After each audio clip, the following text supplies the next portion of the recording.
गतसङ्गस्य मुक्तस्य ज्ञानावस्थितचेतसः यज्ञायाचरतः कर्म समग्रं प्रविलीयते। अर्जुन, यज्ञायाचरतः कर्म, यज्ञ का आचरण ही कर्म है और साक्षात्कार का नाम ही ज्ञान है। इस यज्ञ का आचरण करके साक्षात्कार के साथ ज्ञान में स्थित संग दोष और आसक्ति से रहित मुक्त पुरुष के संपूर्ण कर्म भली प्रकार विलीन हो जाते हैं।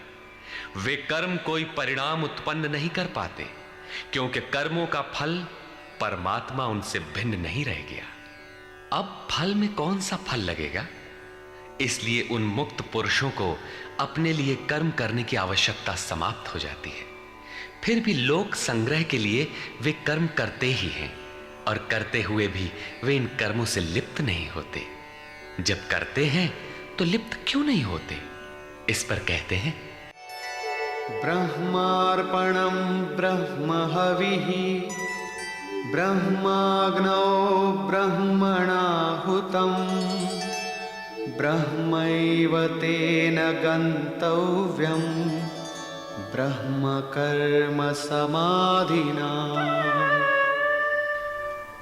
ऐसे मुक्त पुरुष का समर्पण ब्रह्म है, हवि ब्रह्म है, अग्नि भी ब्रह्म ही है।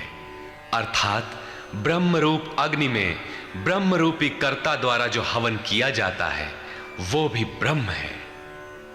ब्रह्म कर्म समाधिना, जिसके कर्म ब्रह्म का स्पर्श करके समाधिस्थ हो चुके हैं, उसमें विलय हो चुके हैं, ऐसे महापुरुष के लिए जो प्राप्त होने योग्य है वो भी ब्रह्म ही है।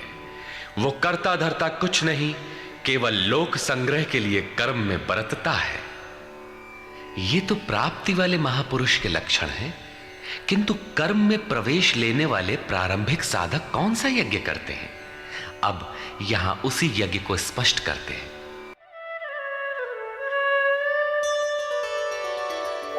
दैवमेवापरे यज्ञं योगिनः पर्युपासते ब्रह्माग्नावपरे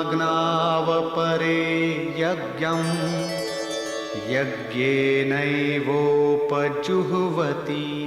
गत श्लोक में योगेश्वर श्री कृष्ण ने परमात्म स्थित महापुरुषों के यज्ञ का निरूपण किया, किंतु दूसरे योगी जो अभी उस तत्व में स्थित नहीं हुए हैं, क्रिया में प्रवेश करने वाले हैं, वे आरंभ कहां से करें?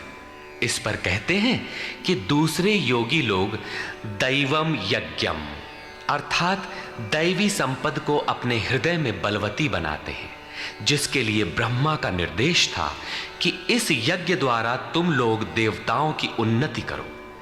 ज्यों ज्यों हृदय देश में दैवी संपद अर्जित होगी, वही तुम्हारी प्रगति होगी और क्रमशः परस्पर उन्नति करके परम श्रेय को प्राप्त करो। दैवी संपद को हृदय देश में बलवती बनाना प्रवेशिका श्रेणी के योगियों का यज्ञ है। वो दैवी संपद अध्याय 16 के आरंभिक 3 श्लोकों में वर्णित है। जो हैं तो सब में केवल महत्वपूर्ण कर्तव्य समझकर उनकी जागृति करें, उनमें लगे। इन्हीं को इंगित करते हुए योगेश्वर ने कहा कि अर्जुन, तू शोक मत कर, क्योंकि तू दैवी संपद को प्राप्त हुआ है। तू मुझ में निवास करेगा, मेरे ही शाश्वत स्वरूप को प्राप्त करेगा, क्योंकि ये दैवी संपद परम कल्याण के लिए ही है। और इसके विपरीत आसुरी संपद नीच और अधम योनियों का कारण है। इसी आसुरी संपद का हवन होने लगता है, इसलिए ये यज्ञ है और यहीं से यज्ञ का आरंभ है। दूसरे योगी ब्रह्माग्नौ पर ब्रह्म परमात्म रूप अग्नि में यज्ञ के द्वारा ही यज्ञ का अनुष्ठान करते हैं। श्री कृष्ण ने आगे बताया कि इस शरीर में अधियज्ञ मैं हूं। यज्ञों का अधिष्ठाता अर्थात यज्ञ जिसमें विलय होते हैं वो पुरुष मैं हूं। श्री कृष्ण एक योगी थे, सद्गुरु थे। इस प्रकार दूसरे योगी जन ब्रह्म रूपी अग्नि में यज्ञ अर्थात यज्ञ स्वरूप सद्गुरु को उद्देश्य बनाकर यज्ञ का अनुष्ठान करते हैं। सारांशतः सद्गुरु के स्वरूप का ध्यान करते हैं। श्रोत्रादीनीन्द्रियाण्यन्ये संयमाग्निषु जुह्वति शब्दादीन् विषयानन्य इन्द्रियाग्निषु जुह्वति। अन्य योगी जन श्रोत्रादिक अर्थात श्रोत्र, नेत्र, त्वचा, जिह्वा, नासिका सब इंद्रियों को संयम रूपी अग्नि में हवन करते हैं, अर्थात इंद्रियों को विषयों से समेटकर संयत कर लेते हैं। यहां आग नहीं जलती। जैसे अग्नि में डालने से हर वस्तु भस्मसात हो जाती है, ठीक इसी प्रकार संयम ही एक अग्नि है जो इंद्रियों के संपूर्ण बहिर्मुखी प्रवाह को दग्ध कर देता है। दूसरे योगी लोग शब्दादिक अर्थात शब्द, स्पर्श, रूप, रस और गंध विषयों को इंद्रिय रूपी अग्नि में हवन कर देते हैं, अर्थात उनका आशय बदलकर साधना परक बना लेते हैं। साधक को संसार में रहकर ही तो भजन करना है। सांसारिक लोगों के भले बुरे शब्द उससे टकराते ही रहते हैं। विषयोत्तेजक ऐसे शब्दों को सुनते ही साधक उनके आशय को योग, वैराग्य सहायक, वैराग्योत्तेजक भावों में बदलकर इंद्रिय रूपी अग्नि में हवन कर देते हैं। जैसे कि एक बार अर्जुन अपने चिंतन में रत था, अकस्मात उसके कर्ण कुहरों में संगीत लहरी झंझना उठी। उसने सिर उठाकर देखा तो उर्वशी खड़ी थी, जो एक वेश्या थी। सभी उसके रूप पर मुग्ध हो झूम रहे थे, किंतु अर्जुन ने उसे स्नेहिल दृष्टि से मातृवत देखा। उस शब्द रूप से मिलने वाले विकार विलीन हो गए, इंद्रियों के अंतराल में ही समाहित हो गए। यहां इंद्रिय ही अग्नि है। अग्नि में डाली हुई वस्तु जैसे भस्मसात हो जाती है, उसी प्रकार आशय बदलकर इष्ट के अनुकूल ढाल लेने पर विषयोत्तेजक रूप, रस, गंध, स्पर्श और शब्द भी भस्म हो जाते हैं। साधक पर कुप्रभाव नहीं डाल पाते। साधक इन शब्दादिकों में रुचि नहीं लेता, इन्हें ग्रहण नहीं करता। इन श्लोकों में अपरे, अन्य शब्द एक ही साधक की ऊंची नीची अवस्थाएं हैं। एक ही यज्ञकर्ता का ऊंचा नीचा स्तर है, न कि अपरे अपरे कहने से कोई अलग अलग यज्ञ। सर्वाणीन्द्रियकर्माणि प्राणकर्माणि चापरे आत्मसंयमयोगाग्नौ जुह्वति ज्ञानदीपिते। अभी तक योगेश्वर ने जिस यज्ञ की चर्चा की, उसमें क्रमशः दैवी संपत्ति को अर्जित किया जाता है। इंद्रियों की संपूर्ण चेष्टाओं का संयम किया जाता है। बलात् विषयोत्तेजक शब्दादिकों के टकराने पर भी उनका आशय बदलकर उनसे बचा जाता है। इससे उन्नत अवस्था होने पर दूसरे योगी जन संपूर्ण इंद्रियों की चेष्टाओं तथा प्राण के व्यापार को साक्षात्कार सहित ज्ञान से प्रकाशित परमात्म स्थिति रूपी योगाग्नि में हवन करते हैं। जब संयम की पकड़ आत्मा के साथ तद्रूप हो जाती है, प्राण और इंद्रियों का व्यापार भी शांत हो जाता है, उस समय विषयों को उद्दीप्त करने वाली और इष्ट में प्रवृत्ति दिलाने वाली दोनों धाराएं आत्मसात हो जाती हैं। परमात्मा में स्थिति मिल जाती है, यज्ञ का परिणाम निकल आता है। ये है यज्ञ की पराकाष्ठा। जिस परमात्मा को पाना था उसी में स्थिति आ गई तो शेष क्या रहा। पुनः योगेश्वर श्री कृष्ण यज्ञ को भली प्रकार समझाते हैं।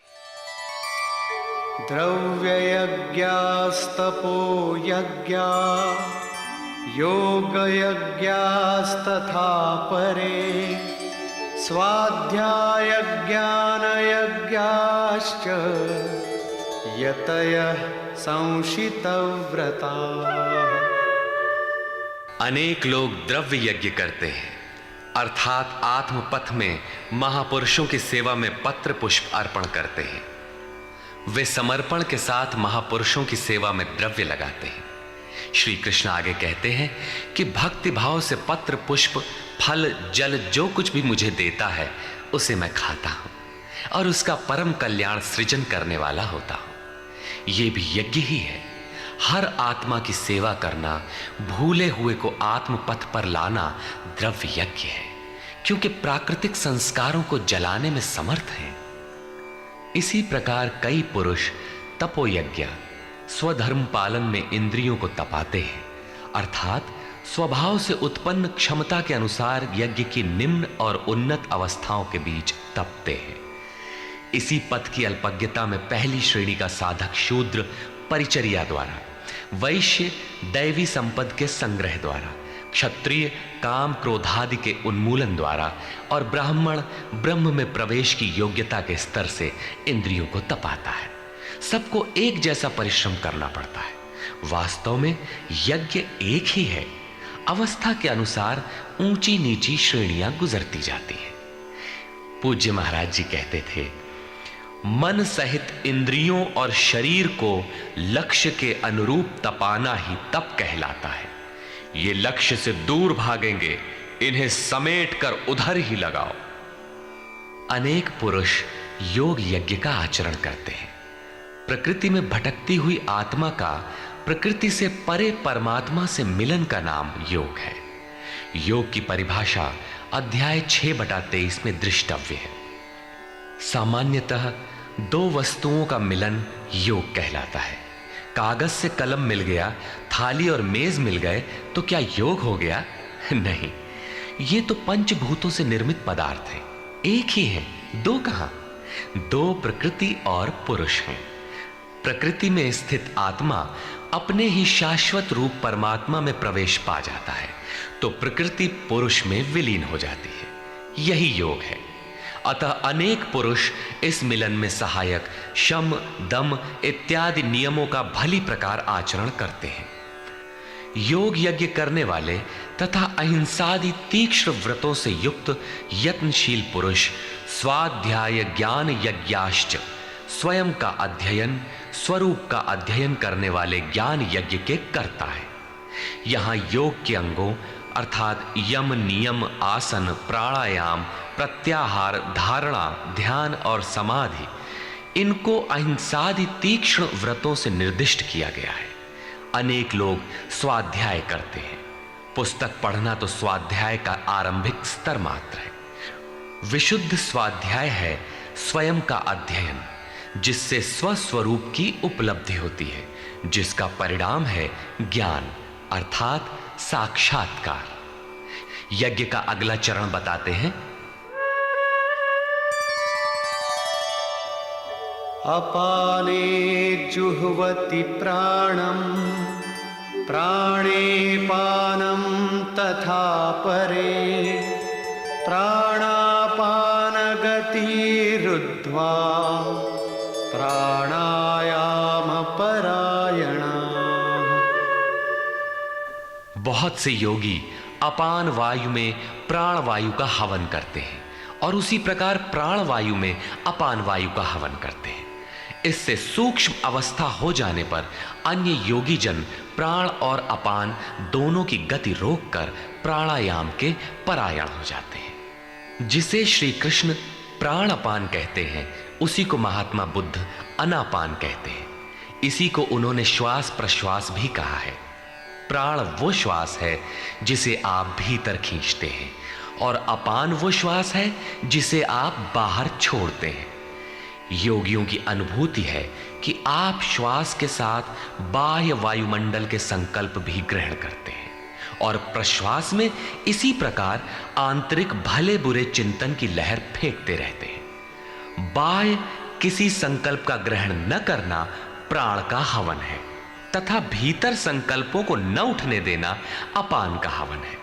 न भीतर से किसी संकल्प का स्फुरण हो और न ही बाह्य दुनिया में चलने वाले चिंतन अंदर क्षोभ उत्पन्न कर पाए। इस प्रकार प्राण और अपान दोनों की गति सम हो जाने पर प्राणों का याम अर्थात निरोध हो जाता है। यही प्राणायाम है। ये मन की विजितावस्था है। प्राणों का रुकना और मन का रुकना एक ही बात है। प्रत्येक महापुरुष ने इस प्रकरण को लिया है। वेदों में इसका उल्लेख है, चत्वारि वाक पारमिता पदानि। इसी को पूज्य महाराज जी कहा करते थे। हो, एक ही नाम को 4 श्रेणियों से जपा जाता है, बैखरी, मध्यमा, पश्यंती और परा। बैखरी उसे कहते हैं जो व्यक्त हो जाए, नाम का इस प्रकार उच्चारण हो कि आप सुने और बाहर कोई बैठा हो तो उसे भी सुनाई पड़े। मध्यमा अर्थात मध्यम स्वर में जप, जिसे केवल आप ही सुने, बगल में बैठा हुआ व्यक्ति भी उस उच्चारण को सुन न सके। ये उच्चारण कंठ से होता है। धीरे धीरे नाम की धुन बन जाती है, डोर लग जाती है। साधना और सूक्ष्म हो जाने पर पश्यंती अर्थात नाम देखने की अवस्था आ जाती है। फिर नाम को जपा नहीं जाता, यही नाम श्वास में ढल जाता है। मन को दृष्टा बनाकर खड़ा कर दें, देखते बढ़ रहे कि सांस कहती क्या है, सांस आती है कब, बाहर निकलती है कब, कहती है क्या। महापुरुषों का कहना है कि ये सांस नाम के सिवाय और कुछ कहती ही नहीं। साधक नाम का जप नहीं करता, केवल उससे उठने वाली धुन को सुनता है, सांस को देखता भर है, इसलिए इसे पश्यंती कहते हैं। पश्यंती में मन को दृष्टा के रूप में खड़ा करना पड़ता है, किंतु साधन और उन्नत हो जाने पर सुनना भी नहीं पड़ता। एक बार सुरत लगा भर दे, स्वतः सुनाई देगा। जपय न जपावे अपने से आवे, न स्वयं जपो न मन को सुनने के लिए बाध्य करो, और जप चलता रहे। इसी का नाम है अजपा। ऐसा नहीं कि जप प्रारंभ ही न करें और आ गई अजपा। यदि किसी ने जप नहीं प्रारंभ किया तो अजपा नाम की कोई वस्तु भी उसके पास नहीं होगी। अजपा का अर्थ है हम न जपें किंतु जाप हमारा साथ न छोड़े। एक बार सूरत का कांटा लगा भर दें तो जप प्रवाहित हो जाए और अनवरत चलता रहे। इस स्वाभाविक जप का नाम है अजपा, और यही है परावाणी का जप। ये प्रकृति से परे तत्व परमात्मा में प्रवेश दिलाती है। इसके आगे वाणी में कोई परिवर्तन नहीं है। परम का दिग्दर्शन करा के उसी में विलीन हो जाती है, इसलिए इसे परा कहते हैं। मन श्वास के साथ जुड़ा है। जब श्वास पर दृष्टि है, श्वास में नाम ढल चुका है, भीतर से न तो किसी संकल्प का उत्थान है और न बाह्य वायुमंडल के संकल्प भीतर प्रवेश कर पाते हैं। यही मन पर विजय की अवस्था है। इसी के साथ यज्ञ का परिणाम निकल आता है। अपरे नियताहाराः प्राणान् प्राणेषु जुह्वति सर्वेप्येते यज्ञविदो यज्ञक्षपितकल्मषाः। दूसरे नियमित आहार करने वाले प्राण को प्राणों में ही हवन करते हैं। पूज्य महाराज जी कहा करते थे कि योगी का आहार दृढ़, आसन दृढ़ और निद्रा दृढ़ होनी चाहिए। आहार विहार पर नियंत्रण बहुत आवश्यक है। ऐसे अनेक योगी प्राण को प्राण में ही हवन कर देते हैं, अर्थात श्वास लेने पर ही ध्यान केंद्रित रखते हैं, प्रश्वास पर ध्यान नहीं देते। सांस आई तो सुना ओम, पुनः सांस आई तो ओम सुनते रहें।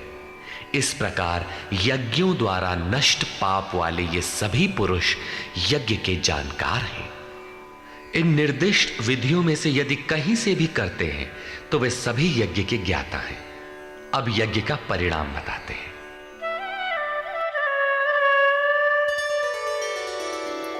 यज्ञशिष्टामृतभुजो यान्ति ब्रह्म सनातनम् नायं लोकोऽस्त्ययज्ञस्य कुतोऽन्यः कुरु सत्तम। कुरुश्रेष्ठ अर्जुन, यज्ञ शिष्टामृत भुज, यज्ञ जिसकी सृष्टि करता है, जिसे अवशेष छोड़ता है, वो है अमृत। उसकी प्रत्यक्ष जानकारी ज्ञान है। उस ज्ञानामृत को भोगने अर्थात प्राप्त करने वाले योगी जन यान्ति ब्रह्म सनातनम, शाश्वत सनातन पर ब्रह्म को प्राप्त होते हैं।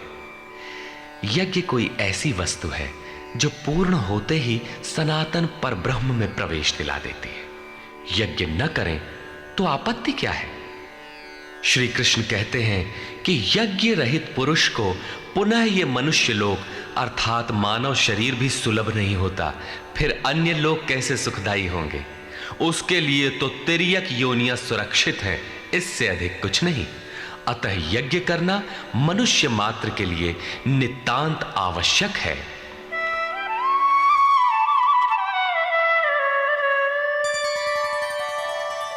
एवं बहुविधा यज्ञा वितता ब्रह्मणो मुखे, कर्मजान् विद्धितान् सर्वान्, एवं ज्ञात्वा विमोक्ष्यसे।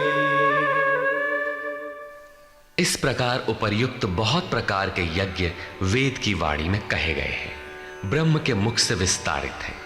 प्राप्ति के पश्चात महापुरुषों के शरीर को परब्रह्म धारण कर लेता है। ब्रह्म से अभिन्न अवस्था वाले उन महात्माओं की बुद्धि मात्र यंत्र होती है, उनके द्वारा वो ब्रह्म ही बोलता है। उसकी वाणी में इन यज्ञों का विस्तार किया गया है। इन सब यज्ञों को तू कर्मजान विद्धि, कर्म से उत्पन्न हुआ जान। यही पहले भी कहे आए हैं, यज्ञः कर्म समुद्भवः। उन्हें इस प्रकार क्रियात्मक चलकर जान लेने पर, जैसा अभी बताया था, यज्ञ करके जिनका पाप नष्ट हो चुका हो वही यज्ञ के यथार्थ ज्ञाता है। अतः अर्जुन, तू विमोक्ष्य से संसार बंधन से पूर्णतः छूट जाएगा। यहां योगेश्वर ने कर्म को स्पष्ट कर दिया। वो हरकत कर्म है जिससे उपर्युक्त यज्ञ पूर्ण होते हैं। अब यदि दैवी संपत्ति का अर्जन, सद्गुरु का ध्यान, इंद्रियों का संयम, श्वास का प्रश्वास में हवन, प्रश्वास का श्वास में हवन, प्राण अपान की गति का निरोध खेती करने से होता हो, व्यापार नौकरी या राजनीति करने से होता हो, तो आप करिए। यज्ञ तो ऐसी क्रिया है जो पूर्ण होते ही तत्क्षण परब्रह्म में प्रवेश दिला देती है। बाह्य किसी भी कार्य से आप तत्क्षण ब्रह्म में प्रवेश पा जाते हो तो कीजिए। वस्तुतः ये सब के सब यज्ञ चिंतन की अंतः क्रियाएं हैं, आराधना का चित्रण है जिससे आराध्य देव विदित होता है। यज्ञ उस आराध्य तक की दूरी तय करने की निर्धारित प्रक्रिया विशेष है। ये यज्ञ श्वास प्रश्वास, प्राणायाम इत्यादि जिस क्रिया से संपन्न होते हैं उस कार्य प्रणाली का नाम कर्म है। कर्म का शुद्ध अर्थ है आराधना, चिंतन। प्रायः लोग कहते हैं कि संसार में कुछ भी किया जाए हो गया कर्म, कामना से रहित होकर कुछ भी करते जाओ हो गया निष्काम कर्मयोग। कोई कहता है कि अधिक लाभ के लिए विदेशी वस्त्र बेचते हैं तो आप सकामी हैं, देश सेवा के लिए स्वदेशी बेचें तो हो गया निष्काम कर्मयोग। निष्ठापूर्वक नौकरी करें, हानि लाभ की चिंता से मुक्त होकर व्यापार करें, हो गया निष्काम कर्मयोग। जय पराजय की भावना से मुक्त होकर युद्ध करें, चुनाव लड़ें, हो गए निष्कर्मी। मरोगे तो मुक्ति हो जाएगी। वस्तुतः ऐसा कुछ भी नहीं है। योगेश्वर श्री कृष्ण ने स्पष्ट शब्दों में बताया कि इस निष्काम कर्म में निर्धारित क्रिया एक ही है, व्यवसायात्मिका बुद्धि रेकेह कुरुनंदन। अर्जुन, तू निर्धारित कर्म को कर। यज्ञ की प्रक्रिया ही कर्म है।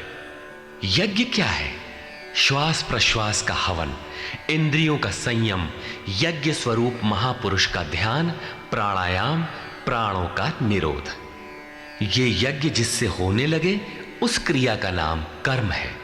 संपूर्ण गीता में एक भी श्लोक ऐसा नहीं है जो सांसारिक कार्य व्यापारों का समर्थन करता हो। प्रायः यज्ञ का नाम आने पर लोग बाहर एक यज्ञ वेदी बनाकर तिल जौ लेकर स्वाहा बोलते हुए हवन प्रारंभ कर देते हैं। यह एक धोखा है। द्रव्य यज्ञ दूसरा है जिसे श्री कृष्ण ने कई बार कहा, किंतु पशु बलि, वस्तुदाह इत्यादि से इसका कोई संबंध नहीं है। श्रेयान् द्रव्यमयाद् यज्ञात् ज्ञानयज्ञः परन्तप सर्वं कर्माखिलं पार्थ ज्ञाने परिसमाप्यते। अर्जुन, सांसारिक द्रव्यों से सिद्ध होने वाले यज्ञ की अपेक्षा ज्ञान यज्ञ, जिसका परिणाम ज्ञान अर्थात साक्षात्कार है, यज्ञ जिसकी सृष्टि करता है, उस अमृत तत्व की जानकारी का नाम ज्ञान है। ऐसा यज्ञ श्रेयस्कर है, परम कल्याणकारी है।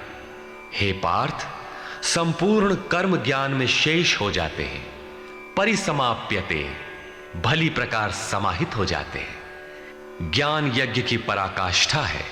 उसके पश्चात कर्म किए जाने से न कोई लाभ है और न छोड़ देने से उस महापुरुष की कोई क्षति ही होती है।